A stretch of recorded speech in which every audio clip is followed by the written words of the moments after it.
Welcome back. A couple more sessions left today. And our next speaker, I actually met him for the first time at the LeanIX conference in New York, I think about a year ago. And he was LeanIX's number 1,000 customers in the mix. And we had some few conversations as well. Praveen Moturu, and how many times have you gotten that you're from Mars, right?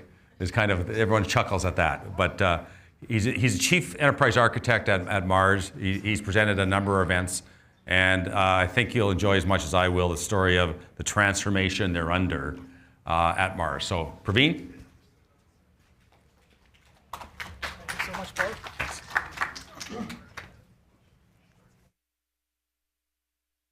Good afternoon. Most of you after lunch might have taken a small nap, but it's time for action. I'll say that because I'm looking at the agenda and we are the only customer who's speaking. Is it right? Or there are more customers? Okay, maybe. I looked at least for today's agenda, it's a lot of SAP, McKinsey, but we are the first customer. So quickly about the topics we're going to discuss today. Most of the times we saw SAP speaking and people talking about architecture, people talking about tools, and McKinsey, I think Darwin did a great job talking about value. Actually, he stole some of my slides. So when those slides come, I'll just flip them through faster, okay? But yeah, we'll talk about the pace of change. He did touch on it, but he didn't go into double click. But I'm going to talk a little bit about it. And the challenges and learnings, because what happens if you continue to do what we're doing? I think some gentleman asked a great question, McKinsey, what are you advising the CFO? That the CFO has to come to the architects and ask them, hey, I want you to learn, or I want to learn this. Because most of those conversations doesn't happen in reality. No CFO comes to the architect and asks, hey, what's the impact? Show me the impact. Because the CFO, it's almost like we are talking about here. An example of you take a flight, come from Chicago to Boston. Do you really care who serviced your flight? How much complex is the flight engineered? How much technical complexity is there in the flight? No. So sometimes these lost ideas or lost topics will only come when disaster happens. When something happens in Toronto, everybody gets attention and said, oh, should I take my next flight or not, right? So that's the kind of a story, unfortunately, but McKinsey, if they talk to CFOs, they rather tell them, this is not simple transformation, this is very complex and they need to bring a lot of help to the table. But anyway, we'll talk about that and some of the key enablers that we have seen practically work. At the same time, we'll also talk about some key takeaways for you guys, okay? That's the intent for today's story. Most of you might know Mars candies, Mars Snicker bars that you have grown up with, M&Ms that you have eaten from your childhood. But Mars is definitely more into pet care also. We are the largest pet services on the planet. So we have pet food and pet services. So a lot of people don't know. Products like Whiskas, product like Royal Canin, all these products are Mars, Pedigree. These brands are all Mars ones from a pet side. But we have more than 150 associates, and then we have great brands. It's a good company. Myself been there almost 7 years now. So it's one of the biggest companies and largest companies of family-owned business. And we have some luxury to do really good stuff, quality stuff and continuous growth kind of stuff. And before I talk more about us, I just want to say we went live on S4 Rise on a private cloud for our consumer products division. At the same time, we went live on public cloud version also. So we went through some of this mix. And when McKinsey, Darwin asked the question, hey, how many of you went into production live and how many of you are able to tell what does the impact of change means? From a tooling perspective you're maintaining, we are one of those companies who are doing that, okay? Anyway, so with that said, let's talk a little bit about the pace of change. This is all unprecedented times. This is not new to us, guys. I think the change is happening very rapidly. And there's a good symbolism here which says some of these changes are slow. They're slowly coming and impacting us, like a tortoise effect. Some of them we can say as rabbit effect. They are very rapid and fire. But as architects, as enterprise leaders, how are we going to address change or how are we going to address it? And what does it mean to us? So if you look at on the right-hand side, we have the accountability to protect our business model. We have the accountability to drive our products and our customer experiences. And the big thing is the digital platforms under there. And this is where we are bringing differentiation to say, we're not conducting direct business, but we are enabling the business. That's why most of these transformations we call or business driven and technology enabled. Okay, so we are putting the business at the primary seat. So the big question to ask ourselves is, how are we making this future proof? How are we making sure that these changes are coming? Last year we talked about Gen AI. This year we are talking about agentic AI.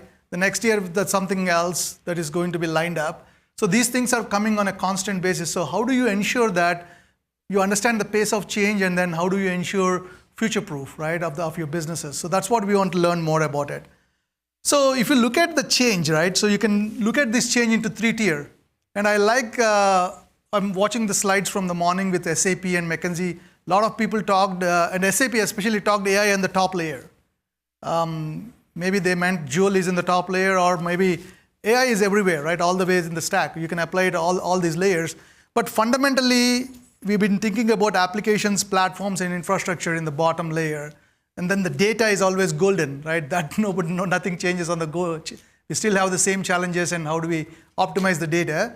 But at the same time, experience is what is changing. Like we were just talking how Apple and Tesla has built experiences that people love to use, and they're getting used to it. But what is the next generation of experiences? Is it really applications? Is it really those mobile phone or interfaces, or is it really agentic AI is going to change, or something beyond is going to come, where it's more experiences with hand gestures? Like we have seen a lot of those demos almost 5 to 6 years ago that has to come live too, right? So the experience layer is changing. So that's what we are seeing, the pace of change, high to medium is there. Rest of them are medium to high. We are able to manage. But the reality is, to address that high experience, how are we making sure that these 2 layers are resilient? These 2 layers are sustainable. That's the challenge that we are facing in. First thing is, we want to learn from the past. So what are the challenges if you look into current state? Like a lot of you can associate all your challenges on this, like legacy systems, siloed data, lack of automation and AI, or even if you have automation and AI, they're very siloed. So we have to go and chase, what are these bots doing? What are these AI doing? What's the data compliance? There's such a complex organization we have built. And then most importantly, the legacy is bringing on to what we are going with. We can't just get rid of it, right? So I'll give a classic example how we thought about ERP transformation. We are a 20-year-old ERP. We bastardize it to our extent with ECC 6.0, and we have multiple ERPs also. Now we are thinking everything in cloud. Well, somebody said API first, cloud first is just a topic, but really, truly, we said it's cloud first, and we are going clean. Okay, when I say clean, it's not just for clean core, but it's also saying that we are going greenfield. Okay, we are going greenfield, and we are taking industry-best templates. So for retail, for public cloud, for CPG, B2B, we're taking industry-based EML template, and we're taking why not? And we're starting to do the transformation. And it requires a lot of energy to do that, but we are thinking about future. We are not thinking about what's in the past, and then how do we continue to go in those kind of legacy approaches, right? So if you look at this is a great, and then picture to see what crap has happened in the past. And I'm saying that what is crap because it's running our business, unfortunately.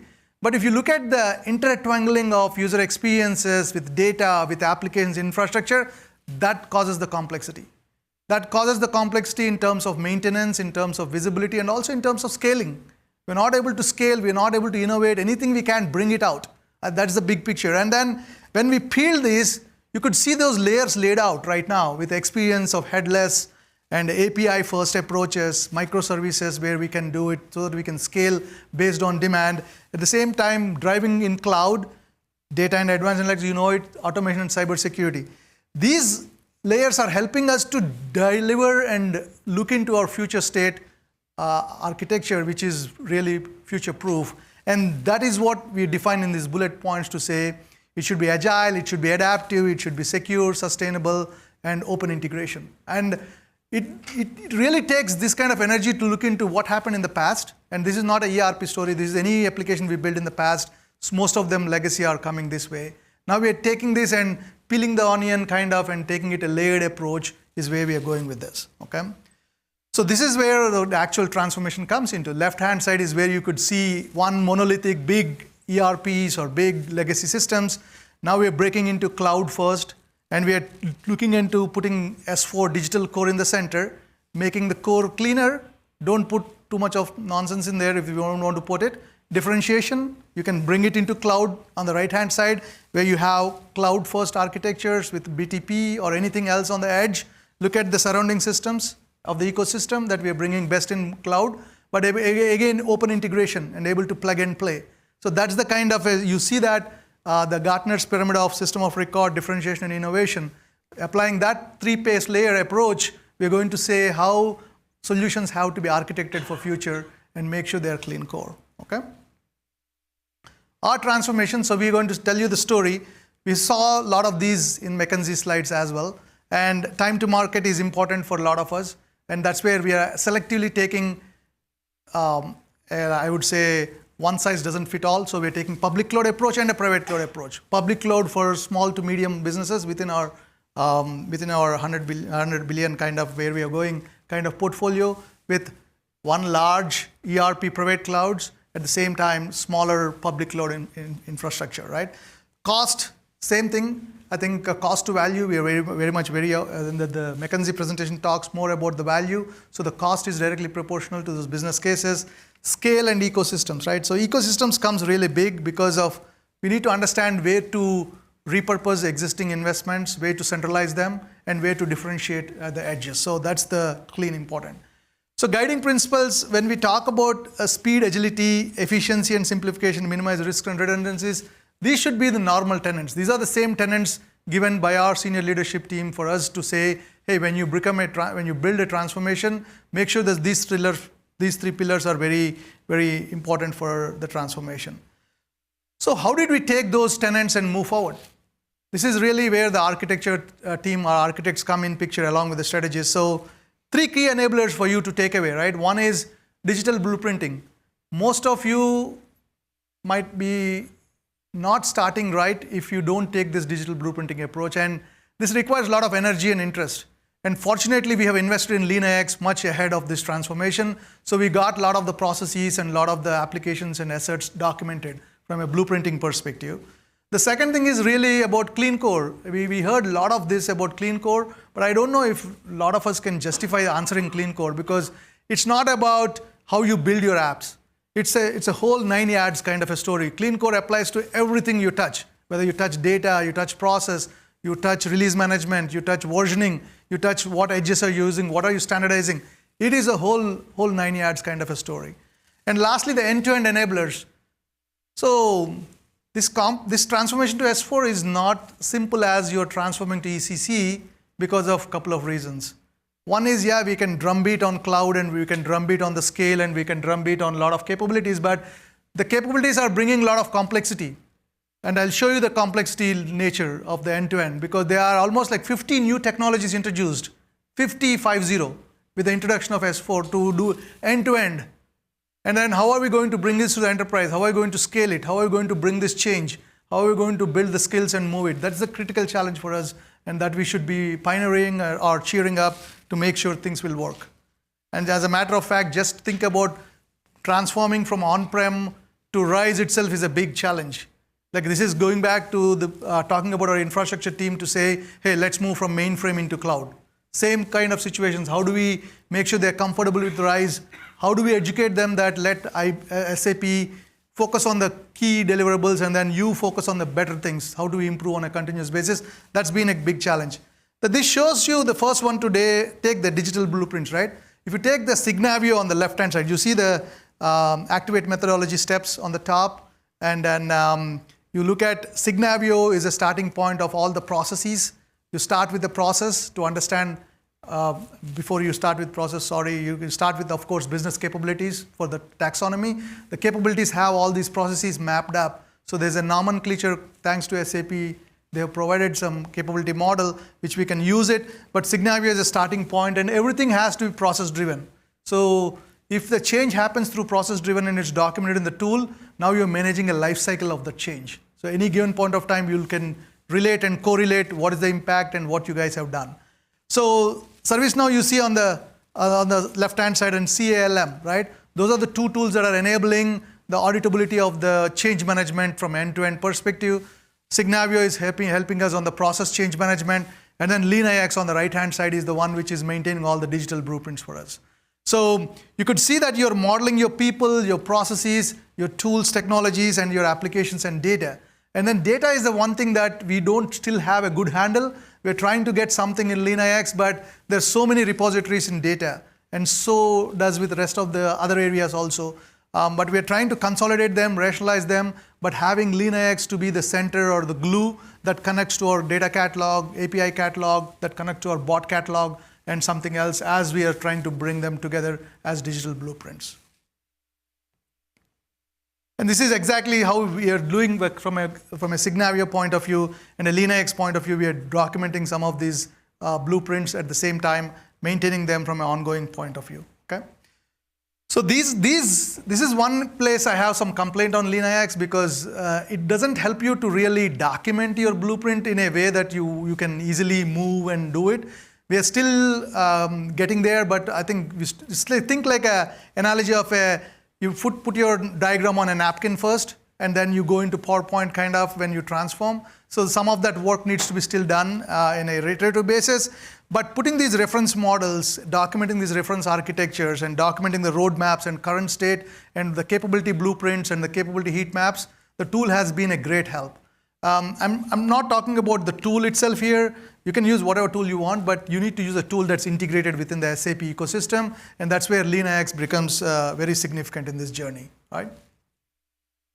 Let's talk a minute about clean core. We talked about clean core again, and then clean core is not about one thing. We just say, hey, how do we extend the application? That's only a part of extension. But what data you're using, what process quality you're using, how are you managing your process lifecycle management? At the same time, how are you keeping your version control? How are you keeping your versions?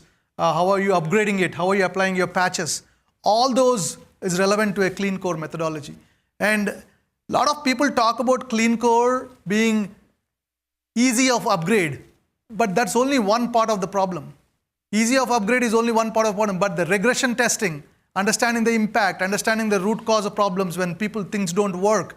There's so many things that are associated in terms of cost reduction, efficiency of operations once you keep your clean core. So that we are completely dedicated to this, and we've been going through the journey of sticking to the standard, and then whatever is not standard, we're trying to move it into the cloud for any customizations or any enhancements, right? So all the way from end to end. So it's not about LeanIX and Signavio, right? There's a tool system that requires for you to bring from a strategy to execution. All the way when you define your objectives, your goals, your capabilities, and your value and your metrics, to how you're driving your design, how you're devising your solution, how you're designing your security, your auditability, your transport. And you'll see that there are multiple ways. And this is a great graphic for us to take away, because it shows that it's continuous. It's not one time you do a project and you deliver it and it's done. This is a continuous journey, continuous efficiency, and continuously built. As somebody just talked about product and platforms, they have a life cycle and they are continuing to evolve and evergreen, right? So this is the slide that I will tell you that we are using at Mars in terms of our DevSecOps. So all the way taking some planning in terms of Signavio, LeanIX, ServiceNow, CALM, to all the way into the development. And then we have several tools to do security scanning, testing for Tricentis. Active control is what we're using for transport mechanism. So this is the complexity I was talking about. So you see on this chart, there are 20 tools almost that we introduced to the enterprise. 20. And then now we need to build competency center. We need to build some accelerators, build some proof of concept, build the plumbing. Some of these are luckily interconnected, so that's good. They're come out of box connection from SAP, LeanIX, and Signavio. So that's the blessing. But the rest of the glue you need to still attach, and you need to configure them. And think about so many tools have to be delivered at every environment, whether you have N or N+1, all the way from sandbox to dev to QA to pre-prod to prod. Some kind of prod we might not need all this tooling. But again, this is the amount of effort that comes in terms of driving towards having an integrated tool set. But on the contrary, this is you're investing for tomorrow. You're not investing for today. You're investing for step-by-step benefit. You're investing this for automation. You're investing to do AI capabilities on all these tooling, and you're trying to help this drive the life cycle from an active perspective. the bigger picture. That's not over yet. So if you look at the whole ecosystem, it's definitely a laughing slide for all of us, but the reality is, without this, the ERP cannot run. Document management, you need to go to a document management storage. You're not efficient storing in HANA, right? So same thing with version controlling, same thing with your ActiveX control of transportation, same thing with your security. Everything come together from end to end. Transformation is not simple. And this is the same point to the gentleman who asked the question, does the CFO care about this complexity? To talk to an architect and understand, hey, what the heck why are you not putting all these things together to make sure I'm successful? And organizations do fail. Some organizations do fail, but they don't realize. They say we have done a successful S4 rollout and they're good for that day. But it's a continuous journey, a continuous improvement and continuous change that we need to adapt is something that it's not quite obvious. And this is one slide I would leave you with. So how are you assigning the digital core? For us, we call it digital core, but it's about the governance that we're doing from a clean core perspective. So there are like 5 gates that we use. So first gate is really about when you do the fit to standard analysis, why not? And the second one is when we are scoping and configuring, when we finish the detailed design and technical design. And at each design steps, we are going through the key design decisions that are made. Also, all the gaps that we are reviewing, why are we not addressing them? And how are we addressing them? If you're addressing them on S4, are we addressing them in a clean core way? If you're not addressing on S4, can we do it on the cloud? Is it BTP or some edge or not? But make sure end-to-end is done in a clean core way. And then the tools are coming in very handy for us. CALM is a great starting point, I would say. And then we have ServiceNow, and then Signavio and LeanIX, at least are the minimum tools that we're using to do these assessments and govern as we move forward. Okay? So key takeaways, as I was reiterating, this session is all about taking an action and looking at it from a what comes tomorrow and how are we planning for tomorrow ahead. Because if you are just going in there and bare minimum shifting what you have in ECC or what's your legacy, putting it in S4, then you're losing all the value add.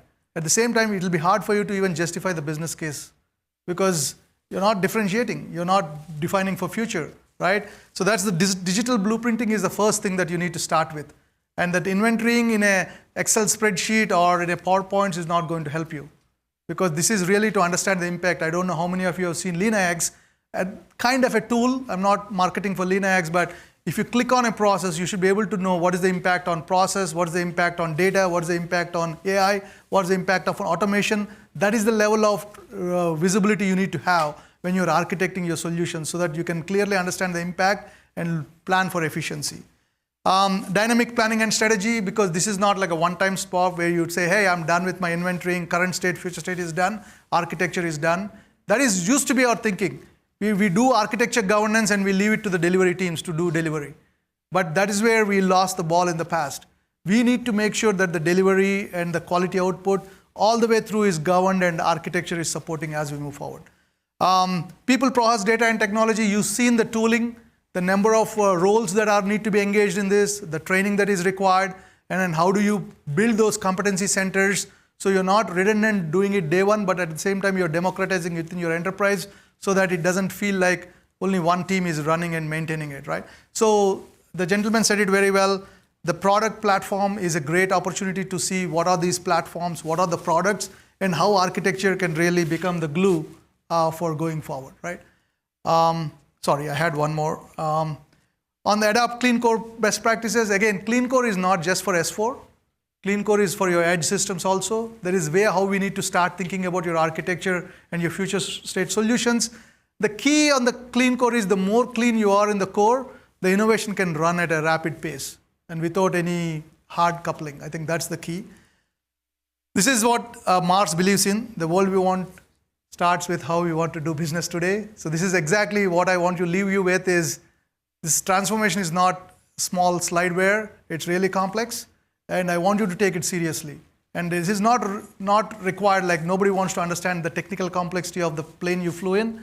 But the reality is, there is technical complexity. Otherwise, you'll always associate with the Toronto story, right? With that said, I am open to some questions. Please bring all the great questions to me. And even if you are not able to ask me, you can find me on LinkedIn and we can follow up. But I would like to give you a chance to ask some questions. Thank you. In your presentation, how do you deal with business architecture involved in all of this? So sugar prices are up 10%. It's a key input to your business. How do you go about dealing with the business impacts of those kind of systemic shock changes? Great question. So business architecture, there's no magic. I think we need to make sure business teams are engaged, period. So there's no simple way. We don't assume like we are business architects and we go and do business architecture. That's wrong, okay? So we did global process owners, which are coming from the business for supply chain, like the products we talked about, like sales product, supply chain product, like a finance product. They have business global process owners. Global process owners have business relationship managers and business process owners within them. They are the ones who are looking at the process. We are going to give them the best practice and what industry blueprints show and what is the impact. And we have a collaboration exercise, but they are the guys who are driving it and they own it. Ultimately, they become the product owners once it gets into execution. So that is the model we need to take them slowly into, start with the business architecture, but eventually they become the product owners that they establish it for the organization. We used to mimic that we are business architects and we do business architecture. We might be documenting it, but the reality is we need to engage the actual business process owners to drive that kind of business. Okay, thank you, but great question. So all the tough questions come from you. Thank you. It's not really a tough question, but it is an important one. In between as is state and to be state, how do you track in FinOps? Because the FinOps in as is state, which is your legacy situation, versus expenditures related to be states are going to be quite different. Even how you account for it may be different. So how do you go in through the transformation in order to enable your conversation with the CFO? That's a very interesting question, and it's a practical question. A lot of us might not be looking at it. I think I'll repeat the question. The question is, how are you looking at legacy, financial cost, financial ops, compared to the future state investments, and how are you presenting it to your CFO? So for us, it's a forced change. One of our legacy ERPs is out of support, and SAP announced 2030 also as a timeline for all of us to at least take our existing solutions and upgrade, because they have a fair point. They're going to invest their R&D in their innovation, right? So in the new platform. So firstly, we took the costs of current state and the current state costs, and then we looked at the future state cost, and we looked at year by year, okay? And year 1, year 2, year 3, year 4, year 5, year 6, year 7, 7 years of roadmap. And at 5th year, we started to see the current costs come down and the future costs go up. But overall, the future state is very expensive than the past, because currently in our case, we are running perpetual on-prem, some nominal maintenance costs. But going forward, it's consumption based, and it's the cost of the components that you saw, 20, 30 different new technologies also are adding up. So these are all shown to show the optimization we have done on the process efficiencies by sticking to the standard. So the reduction in the upgrade costs. Like the other day, I was just in the morning, I wake up and said, hey, your API gateway in BTP got upgraded all the way dev, QA, and test. They didn't even ask me. They just did their upgrade. Boom. Salesforce does the same thing, right? You see 1 day maximum or half day, things will go upgraded. Right now, we are doing some of these current systems upgrade takes 6 months to 12 months. And this is practical because of all the business users need to come, do the testing, do component by component, and that's not flexible, or that's not sustainable for the scale that we are going. We are a $40 billion company getting into $100 billion in the next couple of years. We're already in the path. So for enterprise like that scale, the current model is not going to sustain. That's the business case we provided to the CFO, and say you want to really think about a $100 billion company on a core platform to scale. This is the approach we need to take. This is the investment we need to make, and we need to think about a sustained growth rather than 5 years to 7 years. So that's exactly how we position. There's no secret sauce. There's no magic. The business case doesn't match to what we are doing currently, but it's showing those efficiencies and showing those future state of growth is what we build the case upon. You're welcome. Any other guys? Got time for one more question? Anything else? No. Okay. So what was the one key takeaway you'd like to leave this crowd with? Yeah, I think I gave you three actually, but Pick one. I would say more than anything else, I think having that digital blueprinting and end-to-end is important as an architect for you. It's a no-brainer. You don't want to be questioned, say, if I touch this process, what the heck will happen to my AI component or my bot or my application X or Edge or my business rules or even my data components. You need to have that answer minimum. So I would say if you're not doing that, start with blueprinting and make sure that blueprinting is not static.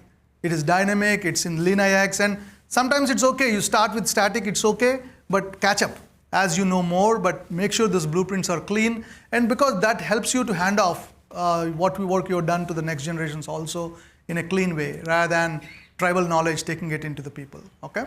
Great. Thank you so much again for listening. I appreciate it. Thank you so much for joining us. So now we'll take a break until 3:40. So about a 20-minute break until our next round of track sessions start at 3:40. So we'll see you folks in about 20 or so minutes.